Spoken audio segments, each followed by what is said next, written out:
type of properties that you really should look to avoid? That's another great question, and I'm glad you asked me that one too. So look, there are a couple of properties that I sort of look at and go, you know what, would I or wouldn't I invest? Now, if you look at the big high-rise construction going on, I'm going to use Melbourne as in this example, okay? So let's look at areas like Docklands, the CBD and Southbank.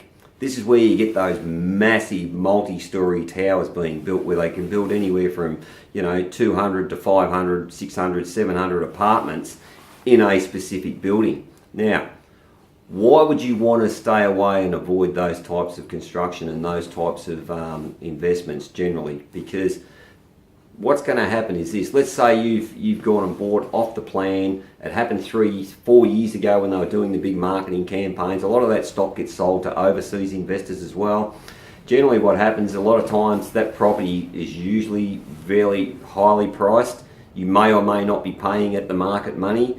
Also what happens is over a 3 or 4 year period, valuations change, and quite often a lot of those types of apartments and those big major projects, valuations are a big issue. So if you bought a property at 450,000 3-4 years ago, and now 4 years later when the project's being completed, the property valuation comes in at 400,000, guess what? You've got to stump up the other 50,000 to settle that deal. Now, the other things that happen in those big major projects, and this is where you need to be careful, I'm not telling you what to do or don't do here, I'm just going to enlighten you and open your eyes up a little bit. In those big projects, if you've got 400 apartments that have just hit the market at the end of completion of the construction, then what you've got now is 400 rental properties hitting the market at the same time if they were sold to investors. You've also got people there over a 3 or 4 year period while they're waiting for this construction to have happened. You've also got a lot of people there where their personal lives have changed, their finances have changed, and a lot of people can't settle. So therefore we end up with fire sales. Now, believe it or not, people do walk away and just leave their deposits and go, you know what, I can't settle it, I'm bailing out. And you know, on a 500 grand property, they put 100 grand in, they walk away with a $100,000 loss. Therefore, what happens to the valuations? What happens to the value if that property's right beside yours and it's exactly the same unit or apartment? Then you're in the same boat, yeah?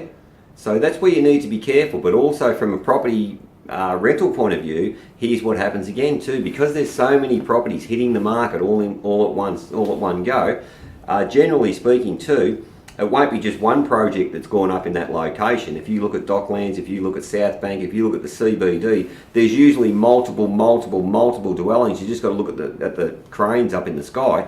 There's usually multiple dwellings, so you could have 1,000 or 2,000 units hitting the market at the same time from a rental point of view. Now, people get a bit desperate. They've gone out, they've invested, they've got this loan, now they need to get this property tenanted. So instead of getting the 400 a week that they thought they were going to, they go, you know what, I'm going to drop it, I'm going to just take 350 just to get this thing rented.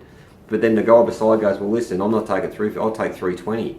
And all of a sudden you've got this market that's being decimated because you've got now cash poor investors, don't have surplus cash flow behind them, they've got caught in a major development, and all of a sudden there's a mass that's hit the markets.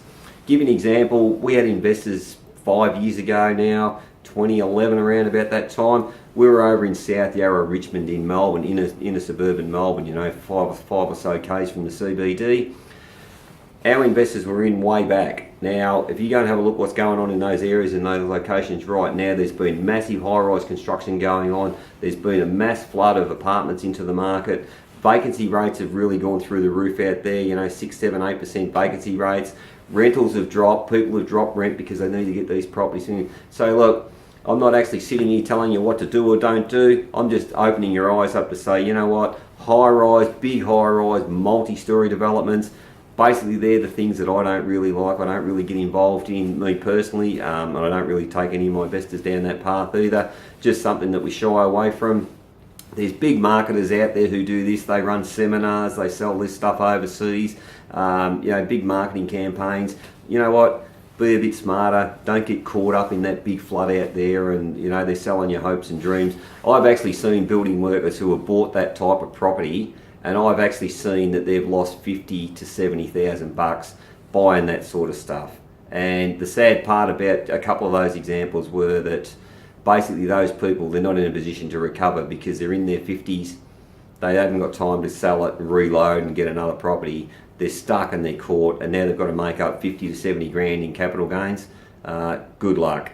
So look, I hope that's helped you out. If you need any more help or any advice, give us a call on, text your name and your details and your email address to 0439 541 704. And if we can give you some specific advice and help you out on your investment journey, please touch base. Look forward to talking to you soon.